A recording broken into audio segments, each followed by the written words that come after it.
Om Jnanatimirandhasya Jnananjana Shalakaya Chakshurin Militam Yena Tasmai Shri Gurave Namaha. Most important knowledge in human society, which human society is devoid of.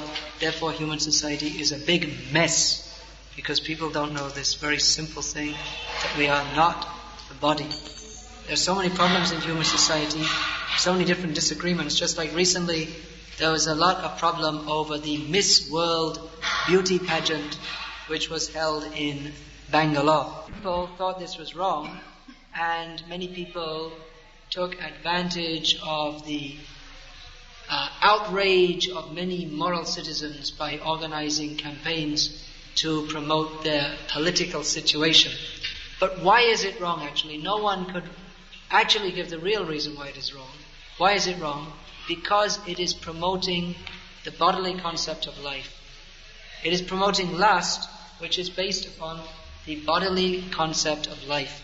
As long as people think we're this body, then we have to remain in this material world.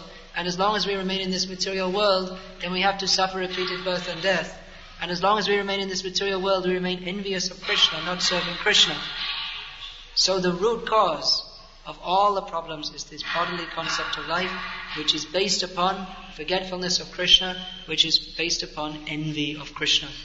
All these so-called moral questions, no one can find any solution, just like it's a great moral question about abortion. Of course, in India it's not a moral question, no one gives a damn. You see written on the trains in Bombay, abortion 20 minutes, 90 rupees. Another poster next to it, abortion 15 minutes, 80 rupees. There's competition between the abortion clinics. No one gives a damn. But in America, it's a very big issue.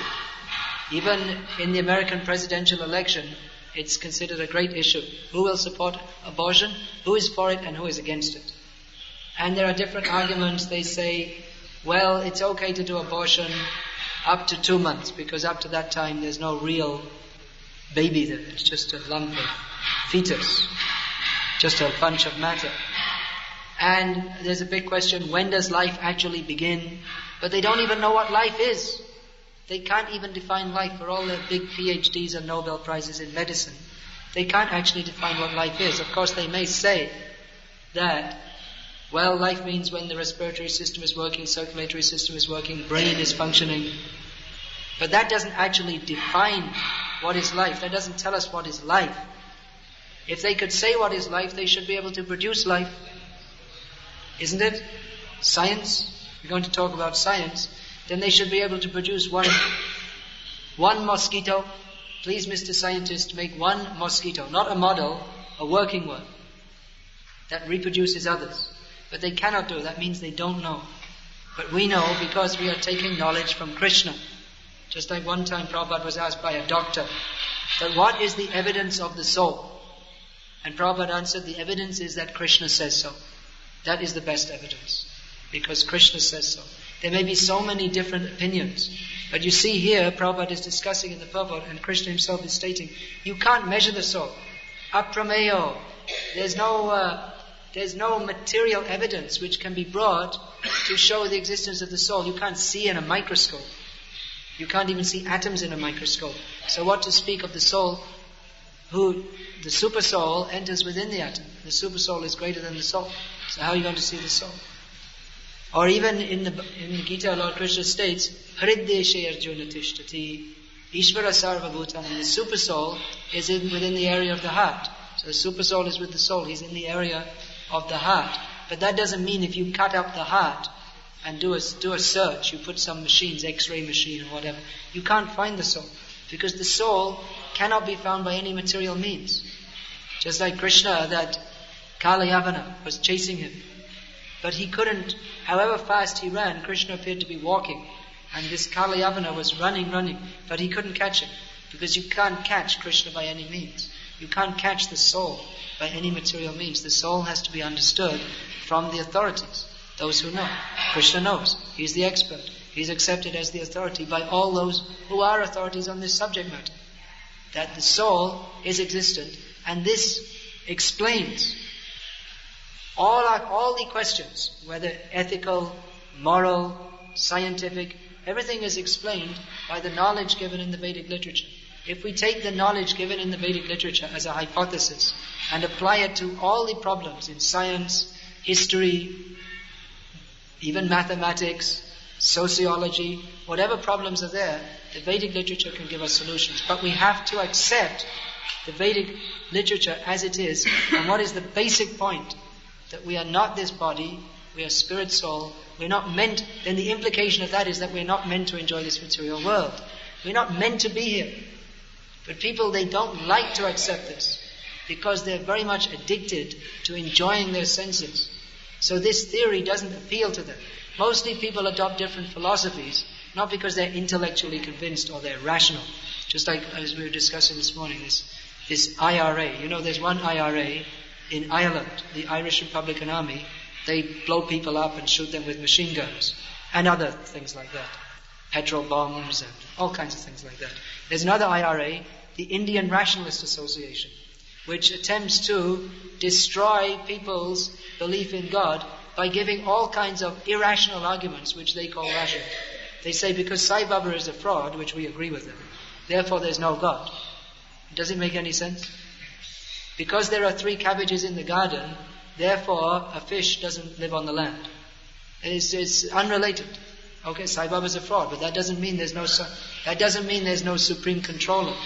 They're irrational because their intelligence is covered by Maya. Even though they're apparently intelligent people, they are Maya aparita jnana. Their actual knowledge is covered by Maya. They cannot understand because they do not want to understand, because they are addicted to enjoying sense gratification in this material world. Therefore, in teaching Krishna conscious philosophy, it's a matter of teaching intellectually, but more than intellectually, purification of the heart. That's why we see many people in Krishna consciousness, or at least some people in Krishna consciousness, I've seen many, or at least some, who actually they're not very literate. They can't read or write properly. But they like to, somehow from a previous life, they have an inclination to serve Krishna. Especially I've seen in Bengal, many devotees like this, that even without reading, they understand, yes, we have to serve Krishna. There was, now I'm making this book, Bhakti Saraswati Thakur. So there was one disciple of his, he was illiterate. But he used to listen to the classes, and everyone presumed he couldn't understand them. But he was listening and he did a lot of service. He was always absorbed in service. And he was always joyful and say, yes, we have to serve Krishna. Krishna is our Supreme Lord. We have to serve Him. So once among the devotees in the mutt, some philosophical dispute came up. Some question, some deep point from the Upanishads or something like this. So they brought to Bhaktisiddhanta Saraswati Thakur. He said, Bhaktisiddhanta Saraswati Thakur, you go and ask that brahmachari who's working in the garden. Ask him. Why should we? Go and ask him. So they asked him and he gave the answer. So they're surprised. They don't know how he's given the answer. But Bhaktisiddhanta Saraswati Thakur told him, Sevang mukhe hijivado swayameva spiratyada. Because he has an inclination to serve Krishna, therefore he can understand. Whereas someone who has no inclination to serve Krishna, even though, or he may superficially understand, but he doesn't actually understand. There are many scholars who they write books on Vaishnavism, and they write the philosophy. It appears to be that they have understood the philosophy, but their understanding is the understanding of someone licking the honey bottle from the outside. They haven't tasted the nectar. They can only talk about it, but they cannot experience it, and they cannot properly express that because actually they don't have faith in Krishna. They don't have faith in Krishna's words. For them it's something to study at the university. They might have studied the mating habits of grasshoppers in the Amazon jungle, or they might have studied church murals from the pre-Victorian period in southwest England. But they decided to study Gauriya Vaishnavism, or Vaishnava. So they're students, but they don't have the understanding. They can never dance in kirtan until they give up their material propensities, because they're attached to the mental platform. I will understand everything through my own brain. Therefore they cannot understand. Therefore our process, we're distributing books, we're preaching Krishna consciousness, but we're also trying to engage people in Krishna service. Otherwise they can't understand. This is a very important point, that people should engage in Krishna service somehow or other, just like we have Rath Yatra. Rath Yatra means many people come. They pull the rope. Somehow out of some sentiment or whatever reason, they think I'll get free from all my sins. Once a year Rath Yatra comes, so okay, I'll just touch the rope and that's me free for another year. I hope I die the day after Rath Yatra. I'll be free from all my sins. So, whatever reason it may be, they may be karmis, they may be moksha karmis, they may be desiring liberation. But if they pull the rat, that is some kind of bhakti for Krishna, because they have some kind of faith. Even if they're thinking, I'll get free from sinful reactions, that means that they have faith that Krishna will free me from sinful reactions. It's actually not a very good platform, because they're thinking that I will use Krishna. I'm passing stool and Krishna will clean it up. It's something like that. I'm performing sinful activities and here, Krishna, you can clean it all up. So it's not a very high-class platform, but it is a beginning. And by doing that, they can begin to make their purification. So the Krishna conscious movement is meant for a widespread purification, that many people become purified at once by the activities of the Sankirtan movement. Then many, many people can gradually become purified. And we see this, that in any place where the preaching of Krishna consciousness goes on, the atmosphere, the ability of the people to understand, it becomes better. Some places are automatically better than others. Just like some places like Hong Kong was always difficult. Thailand, always difficult, because they're Buddhists and they don't believe in any soul or God.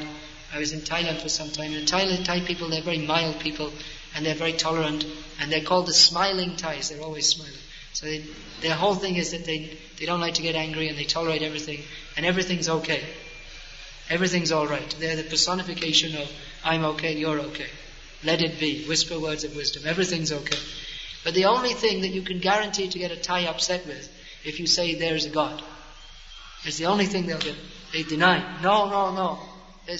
If there's God, then how can we enjoy life? And then we have to obey Him and follow Him.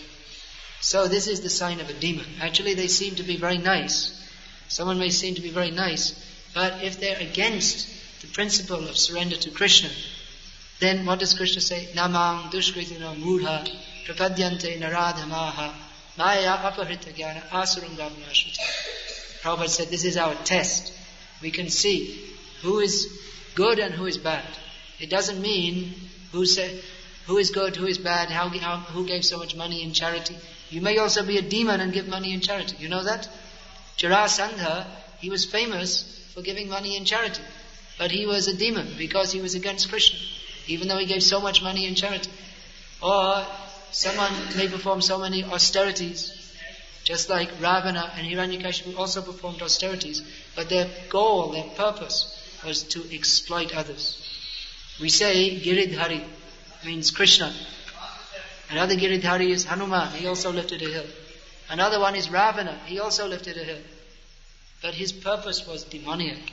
His purpose was not to serve Krishna, but his purpose was to establish his own might.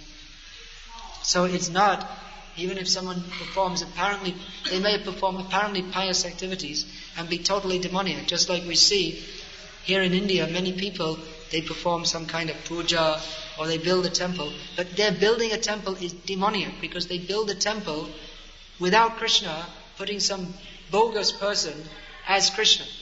And they say, you've seen in the villages in Gujarat, there are so many temples, some Swami who they call God, and they put Krishna at the side, that Krishna is subordinate, or no Krishna at all. So they're doing puja, they're doing arati, and everyone is coming and saying Jai, just the same as here. But it is demoniac, because they have replaced Krishna. They want to put someone else instead of Krishna. They want to avoid Krishna. So this philosophy, this preaching is required. The whole world is very, very confused because they don't know Bhagavad Gita as it is. If they could simply understand these simple points, our whole philosophy can be summarized in a few words. Actually, if you read this book, Songs of the Vaishnava Acharyas, there are some selected songs, not even all, these are few songs. We have thousands and thousands of songs, but in these few songs, in very simple language, you have the whole philosophy of Krishna consciousness. Jeev Krishna Das. We are Jiva. We are not this body, We are the eternal servant of Krishna. Ibishas, Korleta Ardukana. How to solve all the problems of the world? You have big planning commissions spending billions of dollars. You just come to any member of the Krishna conscious movement, we will give you advice. In 10 seconds, we can give you advice. You can dissolve all your planning commissions. They won't want to take it because they like having planning commissions. Just like in some poor countries, like Bangladesh, if there's a big cyclone, then the ministers in the government are very happy because a lot of foreign aid comes in and they stick it all in their pocket. So they're very happy. So the same way, they like these, we'll have planning commissions. We'll make some plans. And when the plans fail, they'll say, never mind, we'll make another plan. Just give us another $1 billion and we'll sit in our university and make another useless plan. So they like to have planning commissions and sit and be big authorities. But they're not authorities. They are bewildered because they don't know the basic point of life, that we are not this body, we are eternal spirit soul, we are servant of Krishna. And if we just understand this one point, then in our own individual lives, in the whole society, everything will be solved. Even in our own society, ISKCON. It's not utopia. There are also problems. Sometimes devotees don't get on with each other. Sometimes. You may have noticed. Sometimes our devotees don't get on with each other. There's some kinds of misunderstanding. Why? Because instead of thinking, I am the servant, we're thinking, I am the master. Someone is calling me Prabhu. Yes, I'm Prabhu. You do what I said.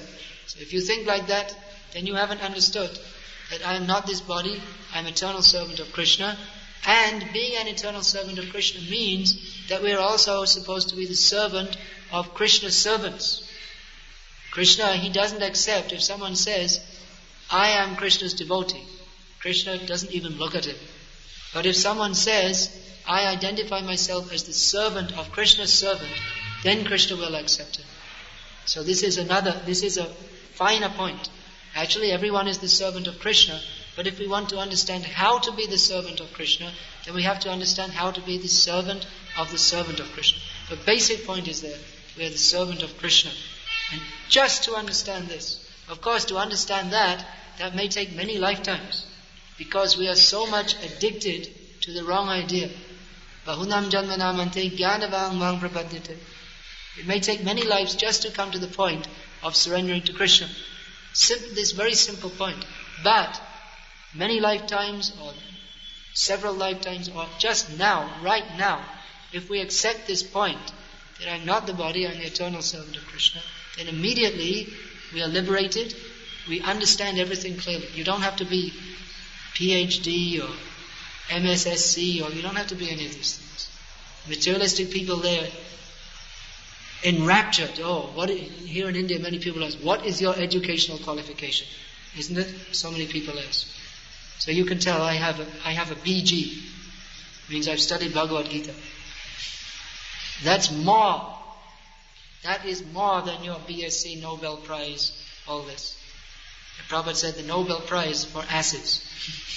Because they're making a lot of noise, but they don't know actually what is the purpose of life. So you can say sophisticated ass. So you can say, yes, my qualification is, I've studied this. This is the topmost knowledge. Raja Vidya. There's no knowledge higher than this. Even if you have a PhD, studying the mating habits of underwater snails, or whatever it may be. Whatever useless. I'm not joking, they study things like this. Someone will do a PhD on the mating habits of South American underwater snails or something. They'll spend 3 years crawling around underwater, looking at snails having sex life, and then they'll write a big report, and they'll be called professor. Very learned person. But what is the goal of life? They don't know. Who are you? In your next life, you're also going to become a snail, and someone will come and study you, and he'll get a PhD. So this is your charitable activities. You're enabling someone else to become a PhD by crawling around in the slime and becoming a snail. It's not a joke, it's a fact. That Prabhupada saw that these people, they're surfing. That means there's one kind of, maybe our Yugoslavian devotees, they know about this. Our Indian devotees, they don't know. It's one kind of sense gratification, whereby you go on the waves of the water on a board, and it feels good. So Prabhupada saw the people, they like to do this. So he said, in the next life they'll all become fishes. because they're preparing, they like to go in the water. They got a human body which is meant for understanding Krishna, but instead they like to spend all day simply going in the water, up and down on the way. So, why should you have a human body? You have to come out. You can stay in the water all the time and be a fish. But that is the most condemned species of life. You cannot understand Krishna in the form of a fish. So people should know this. It's very, very dangerous. People don't know this. Because people don't know that we are not this body, then they're doing all kinds of sinful activities. And they think that we can get away with it. I can do whatever I like. You can shoot people, you can kill people, you can cheat people. Or even if you don't do such bad things, even if you're a so-called good person, you don't do anything wrong, you just sit home and watch TV and read the newspaper. You're just a completely normal person, as they say. But that also is a waste of your human form of life. What are you doing with your life? Everyone should see, what am I doing with my life? Your time is ticking away. Every day, one more day has gone. Every day you died, one more day. How old are you? I'm 20 years old. You're 20 years dead, sir. Already whatever time is gone is gone. You can't bring it back. That time, whatever time you wasted, is gone. That every moment is supposed to be utilized for understanding Krishna, for purification. Sattva Sanshuddhi. Every moment is meant for purification, to understand that we're not this body, to act on the platform of we're not this body. So that is simplified by Chaitanya Mahaprabhu. That whole process, which may take many lifetimes to understand, he has simply recommended, chant Hare Krishna. And if you chant Hare Krishna, you automatically come to the spirit soul platform. Many times people ask us, well, okay, we read in Bhagavad Gita that we're not this body, but how can we practically realize that? So you can practically realize it by acting on the platform of spirit soul, by acting as a spirit soul instead of acting as this body. What does that mean? By engaging in devotional service. Because the activity of the soul is what? Jiva Swarup Hoy Krishna Nityadas. The soul is meant to serve Krishna. So if we engage in Krishna's service by cleaning the floor for Krishna, distributing books for Krishna, speaking to others about Krishna, serving Krishna's devotees. There are so many ways to serve Krishna. So by engaging in Krishna's service, we act on the platform of spirit soul, and then the realization comes that we are spirit soul. Just like someone, they may have amnesia. Do you know amnesia means? It means you forget everything. Actually, recently, our Indradyumna Maharaj, he had some serious accident. So for a short time, he had amnesia. All he could remember was Prabhupada. That's all he could remember. He couldn't even remember Govinda Maharaj, who's probably his best friend, devotee. But then, when Govinda Maharaj came in front of him and he started talking, remember we did this, remember? Then he remembered. So someone who's got amnesia, the cure is to put him in surroundings which are familiar to him. So now we're in this material world and we're in dreamland. We're thinking this is reality. But really real reality, or actual reality, is in the spiritual world with Krishna. This is not a fairy story. People say, well, this is the real world. You have to work, you have to get money, you have to watch television, you have to go to bars. This is reality. And this talking about Krishna, what is this? We don't know any such thing. You don't because you're in a big illusion, sir. You're thinking that this is reality, but it's not. The real condition of the spirit soul is in the spiritual world with Krishna. So the Krishna conscious movement is creating the conditions of the spiritual world within the material world so that we can serve Krishna.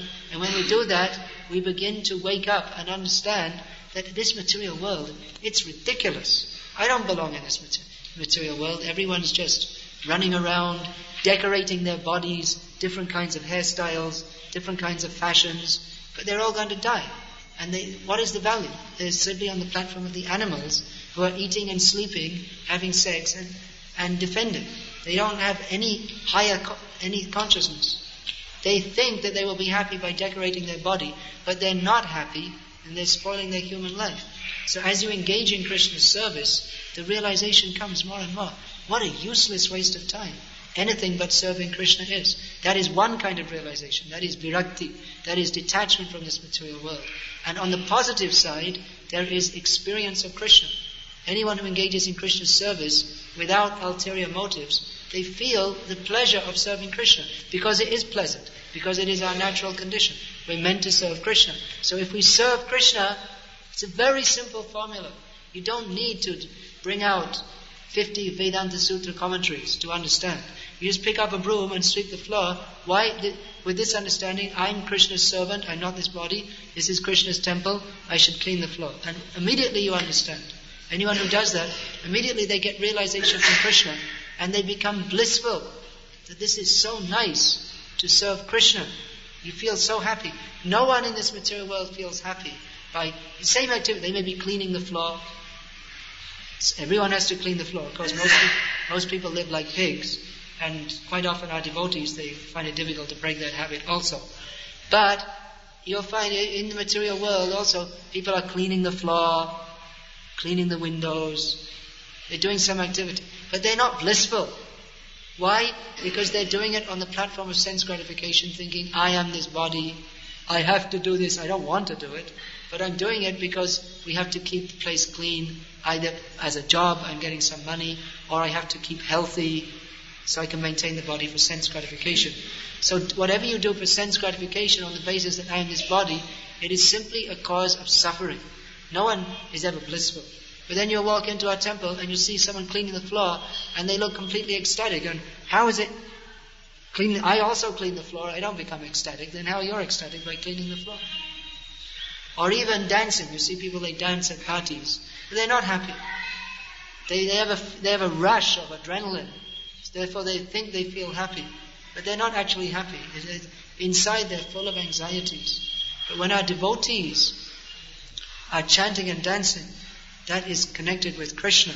Therefore it is on the eternal platform.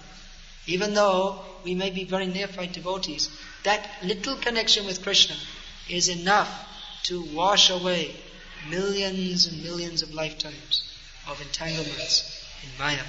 So this is the process to realize we're not the body. Act on the platform that we're not the body. Even if we don't have realization now, just have faith in this process. Just like Krishna says in the Gita, Vitaraga bhayakrodha manmaya mamupashutaha bhavo jnana tapasa putamad bhavamargataha. That being freed from attachment, fear and anger, many persons in the past became purified by knowledge of me, and thus they came to me. So, many people in the past have trodden this path. We can also tread this path. If we simply go on with devotional service, even without full understanding, if we go on hearing about Krishna and serving Krishna, gradually the purification will come. All misconceptions within the heart will go away. Tadara justamo bhava kama lobha deyastuya cheta etayanarvitam sitam sattvam prasidati. All these doubts, this lust, greed, anger, all these things, they are contaminations on the heart, which are transformations of the modes of passion and ignorance. But Krishna consciousness is on the platform of pure goodness. So by going on hearing about Krishna, serving Krishna, just by going on with this process, we become purified. We become situated in the mode of goodness. Then we can understand everything clearly. Then we become fully fixed. So even in the beginning, we should have enough faith. Yes, I'm not this body. How can I be this body? Whenever I try to enjoy it, I simply suffer. Just like an ass, whenever he tries to enjoy the she-ass, he gets kicked in the face. So that's what happened. Whenever I try to enjoy, I simply suffer. Therefore I can understand practically, I'm not this body. And when I engage in Krishna's service without any motive of sense gratification, at least I try to put everything aside. Simply, how can I serve Krishna? Then automatically you become blissful. So this is science. That you are the object in the experiment. And you see, when I serve Krishna, I'm happy. When I don't serve Krishna, I'm miserable. So, very simple thing to understand. We're not this body, eternal servant of Krishna. Therefore serve Krishna. And as we go on serving Krishna more and more, sincerely, without any personal motive, then gradually everything becomes revealed about Krishna. Nitya Siddha Krishna Prem, Shadha Kabunoi, Shavanadi Shuddha Chitte Kariye Udoy. Krishna consciousness is not something artificial. It's not that we're following some kind of process which is twisting our brains into some strange kind of understanding. But rather Krishna consciousness is natural. Just like a young child, we saw tonight, the young child singing. So 2 years ago, that child couldn't do that. But now he has learned to talk and sing. Those abilities are there, innate, but they have to be brought. In the same way, Krishna consciousness is natural for everyone, but it is covered. We are covered by layers of false ego, contaminated consciousness, material attachments, thinking, I am this body, I am so great, I am so wonderful, sense gratification is so wonderful. But by the process of Krishna consciousness, these contaminations become removed, and the more the contaminations become removed, the more we can understand Krishna, the more we can understand we're not this body, the more we become blissful and purified, and we get more impetus to go on in Krishna consciousness. So this whole process of Krishna consciousness begins with this understanding. I am not the body, and as we go on acting in that consciousness more and more and more, we become purified. This Krishna conscious process is meant for purification, just like the devotees have been on Sankirtan Yagya, traveling, distributing books. That is meant for purification. It's meant for the purification of the world by distributing books. It's also meant for the purification of the devotees, that you act on the platform, we are not this body. Because if you are this body, you don't want to get up in the middle of Rajasthan in 4 o'clock in the morning in the winter and take a bath. If you think I'm this body, you'll never do it. But if you know I'm not this body, or even if you don't know, but you accept on principle, then alright, take a bath and go out. Work hard all day for Krishna. There's no material comfort. There's sacrifice and there's surrender. In other words, acting on the platform of spirit, soul, of servant of Krishna. And what is the result? Everyone comes back shining. If you stay in the temple and sleep all day, you may be very comfortable. You can sing 1 or 2 bhajans and chant 3 rounds and fall asleep. But you won't become blissful without the attitude of serving Krishna. Now, of course, not that staying in the temple is bad. Devotees have to stay in the temple also. I'm just talking about the attitude. If someone thinks that I will simply live in the temple and be very comfortable, but they don't have an attitude of service to Krishna, you may have a very comfortable situation for your body, but you won't understand Krishna. So this devotional service is meant for sacrifice, surrender, so that we can fully understand, I'm not this body, I'm eternal servant of Krishna. Whatever Krishna wants me to do, I should do. And if we act like that, then we become blissful, we understand we're not the body. And when we understand we're not the body, then when we leave this body, which is inevitable, then we won't want another body. If you think I'm this body, then when you get kicked out of this body, you think, oh, I need another body because I have to enjoy, I have so many desires to enjoy this material world. But if you know I'm not this body, I'm eternal spirit soul, I'm eternal servant of Krishna, then when you leave this body, you say, oh, that's very nice. Now, by Krishna's grace, I may go to Krishna. So it depends on what we cultivate in our lives. Therefore, we cultivate this understanding. We're not this body. We repeat this again and again. We're not this body. We're eternal spirit soul. We're eternal servant of Krishna. We're meant for that. And if we do that, then we become happy. Hare Krishna. Is there any question?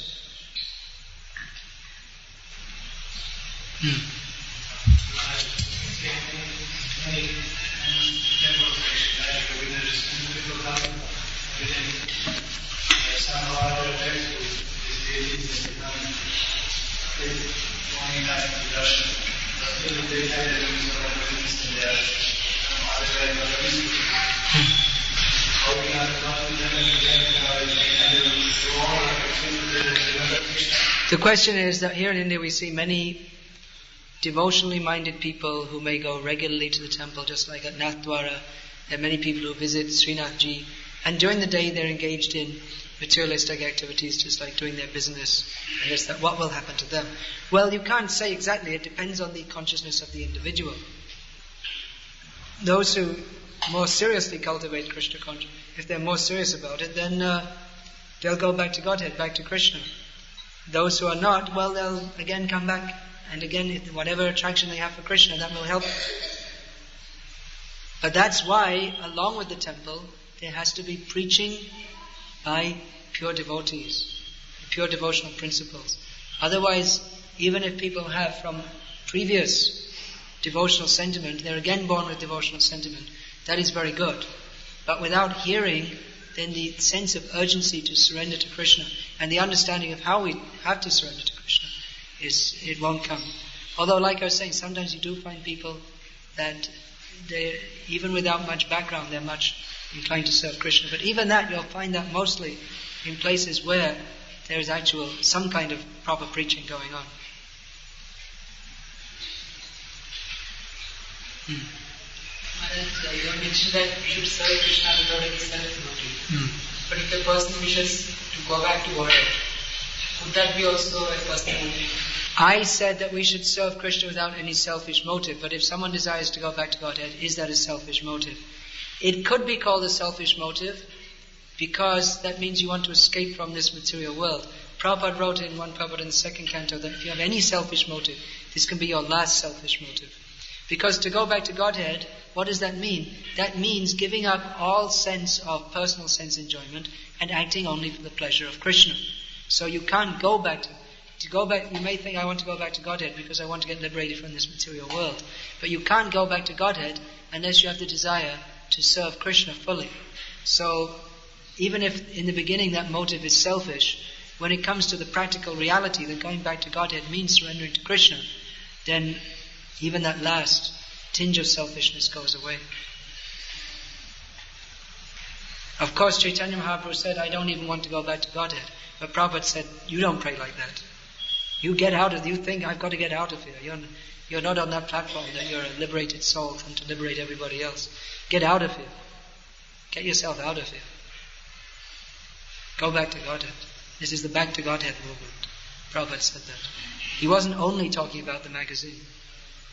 He was talking about getting out of this place which is not fit for a gentleman and going to the spiritual world, to Krishna. Hare Krishna. Srila Prabhupada ki jai. Bhagavad Gita as it is ki jai.